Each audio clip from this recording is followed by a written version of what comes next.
चलिए, नीड पर घमासान, क्या है सच्चाई। चलिए, तो इन सभी चीजों पर हम चर्चा करने वाले हैं। वीडियो में बने रहिए।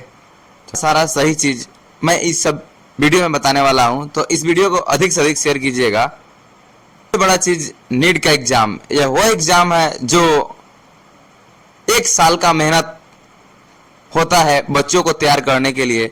और मैं बता देता हूं, दिल्ली, पटना, कोटा में रहकर पढ़ने वाले बच्चों के लिए, जो कि दिन को दिन नहीं, रात को रात नहीं बुझते हैं, दिन रात मेहनत करके नीट निकालने की कोशिश करते हैं ताकि हम भी डॉक्टर बने। सपना होता है कि हम डॉक्टर बने। जब वो इंटर पास करता है, इंटर में बायो से पढ़ता है और उसका सब्जेक्ट बायो रहता है, तो उसका सपना होता है कि मैं भी एक अच्छा डॉक्टर बनूं। और डॉक्टर बनने के लिए पहले नीट निकालना होगा। तो नीट के लिए उन सभी किसान मजदूर, भुजा बेचने वाला का बेटा, ठेले पर भुजा बेचने वाला का बच्चा, किसान का बेटा, मजदूर का बच्चा, वो पटना, दिल्ली, कोटा पढ़ाई करता है और पढ़ाई करने के बाद पेपर लीक हो जाता है। इसके लिए कौन दोषी है? आप लोग थोड़ा कम लिए। वो 1 साल, 2 साल, 1.5 साल, तरह तरह के उसके माता पिता का परिश्रम, उसका परिश्रम, मेहनत करते करते जब पता चलता है एग्जाम के समय में, एग्जाम देकर लड़का बाहर निकलता है, स्टूडेंट बाहर निकलता है, तो पता चलता है कि एग्जाम का पेपर ही लीक हो चुका।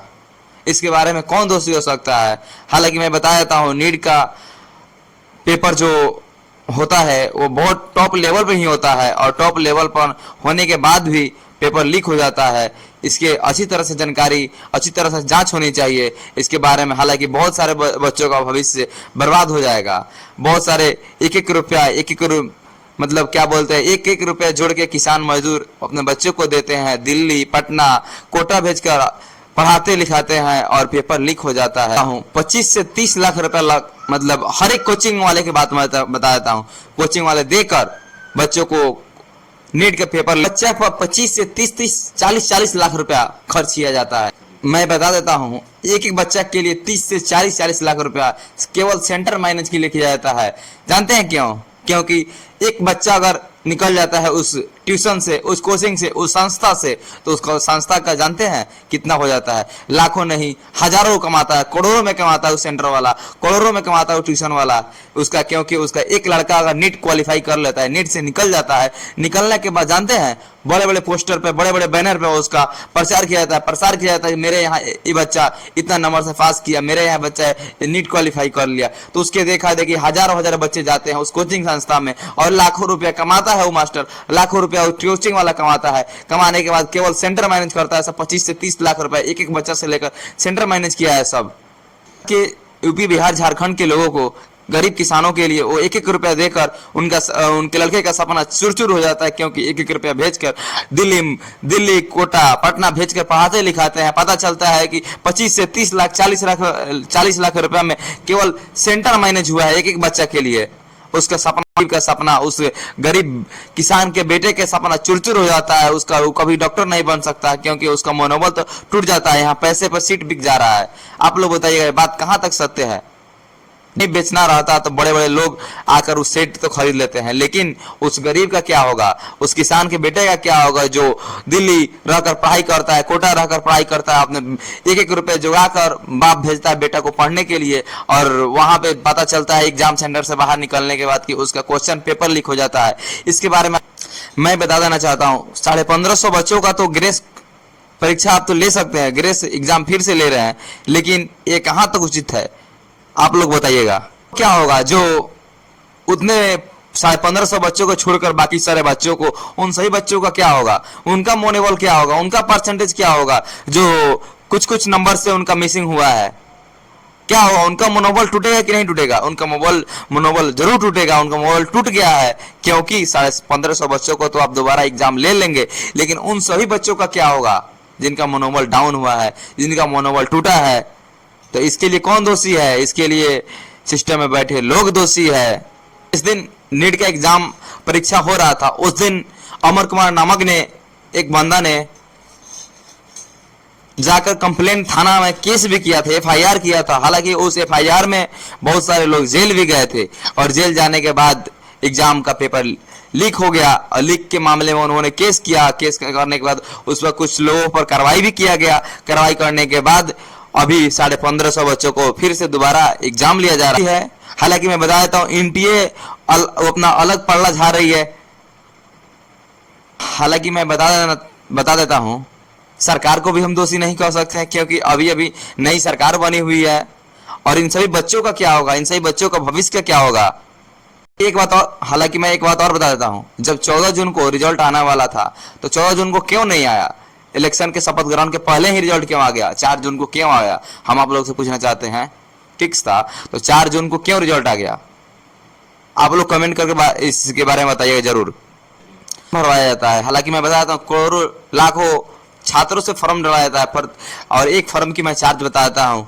एक फॉर्म की चार्ज 1000 रुपया 1200 रुपया होता है, जबकि उसका सीट सीमित रहता है। उसका सीट रहता है 400-500 लोग, उसमें उनका जॉब हो सकता है। उनके उतने आदमी मतलब परीक्षा क्वालिफाई कर सकता है, उतने आदमी पास हो सकता है, उससे ज़्यादा नहीं हो सकता है। इन सभी चीज़ों के बारे में आप लोग क्या सोचते हैं कमेंट करके बताइएगा। और उससे जो पैसा का कमी नहीं होता है, हालांकि पेपर लीक हो जाता है तो फिर से फॉर्म डाला जाता है, फिर से एग्जाम होता है, एग्जाम भी कैंसिल हो जाता है तो टाइम को लंबा दिया जाता है। ऐसे होता है वैसे होता है। जब एग्जाम नवंबर में था तो नवंबर में नहीं हुआ, दिसंबर में भी नहीं हुआ, फरवरी में होगा, होली बाद होगा तो फिर छठ में होगा। ऐसे करके बहुत बार हुआ है, मैं बता देता हूँ। और उस सब का पैसा, इस साल का रिजल्ट उस साल, उस साल का रिजल्ट उस साल, अभी तक मतलब बहुत मतलब क्या बोले, बिहार का पेपर लीक हुआ है, गोधरा से भी आ रहा है, पटना से भी आ रहा है। तो इसका जांच क्यों नहीं हो रहा है? इसके बारे में जांच क्यों नहीं हो रहा है? हालांकि एनटीए द्वारा कहा जाता है कि, हालांकि सुप्रीम कोर्ट के द्वारा भी बोला जा रहा है कि इसके बारे में जांच होना चाहिए, जांच होना चाहिए। तो कब होगा भाई जांच? जांच कराइए ना। एनटीए के द्वारा बोला जाता है कि जांच होगा। अब देखिए जो बच्चे को 1550 बच्चे को फिर से एग्जाम लिया जाएगा, उनको क्रेश मार्क देकर पास कराया गया था वो मार्क्स।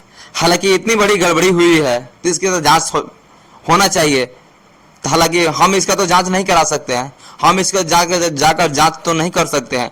हम विदेश से भी आदमी को नहीं बना सकते हैं कि वो आकर जांच करेगा, चाहे कहीं से नहीं बता सकते हैं। सिस्टम में बैठे लोगों को करना होगा।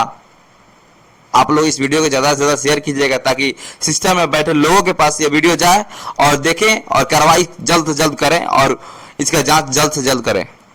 हालांकि मैं इसके जांच के बारे में बता दें, सिस्टम में बैठे लोगों के बारे में बता दें कि हालांकि विपक्ष वाले लोग भी कह रहे हैं इसका जांच होना चाहिए, तो जो सत्ता में है तो उनको तो जांच बैठाना चाहिए ताकि पता चले एनटीए के द्वारा भी, एनटीए जो बदनाम हो रहा है वो भी बदनाम नहीं हो, एनटीए के लोग बदनाम हो रहे हैं वो भी बदनाम नहीं हो। तो इसका जांच होना चाहिए कि नहीं होना चाहिए? इसका जांच सत्ता में बैठे लोगों से, सरकार जिनका है उनसे मांग करते हैं कि इसका जांच होना चाहिए, क्योंकि नीट का एग्जाम जो होता है बहुत टॉप लेवल पर एग्जाम होता है। नीट का एग्जाम ऐसे नहीं हो पाता है, बहुत हाई लेवल पर होता है नीट का एग्जाम। बहुत सारे बच्चे 3 बार 4 बार एग्जाम नीट का दे देते हैं लेकिन नीट क्वालिफाई नहीं होता है और इसमें पेपर लीक हो जाता है। जो पढ़े लिखे लोग हैं, पढ़े लिखे जो स्टूडेंट है वो तो पीछे ही आ गए, उनका दिल टूट जाएगा, उनका मनोबल टूट हो जाएगा। और जो पैसा लेकर पेपर लीक कर लेते हैं और क्वेश्चन पेपर आउट हो जाता है तो उनको मिल जाता है और वो निकल जाते हैं। ये कहाँ का नियम है भाई? इस पर तो जांच होना चाहिए। इसको सत्ता में बैठे लोगों से मैं यही मांग करना चाहता हूँ कि इससे अगर इसमें बहुत बड़े, हालांकि मैं बता देता हूँ इस पेपर लीक के मामले में बहुत बड़े बड़े कोचिंग संस्था का भी हाथ होगा। अगर जो भी दोषी हो, मैं तो ये नहीं बता सकता हूँ कि कोचिंग वाले ही दोषी होंगे, तो सिस्टम में बैठे लोग होंगे। जो भी लोग दोषी हैं उनको कड़ी से कड़ी सजा देने का प्रयास कीजिएगा और इसका जांच जरूर कीजिएगा। इसका जांच के बारे में कमेटी बैठाइए और इसका जांच जल्द से जल्द करवाइए ताकि सिस्टम में बैठे लोग और चाहे जो भी हो, कोचिंग संस्था भी जो भी हो, उनको कड़ी से कड़ी सजा मिलनी चाहिए। और वीडियो कैसा लगता है? वीडियो अच्छा लगता है वीडियो को शेयर कीजिएगा। जय हिंद, जय भारत। फिर से मिलते हैं नेक्स्ट वीडियो में।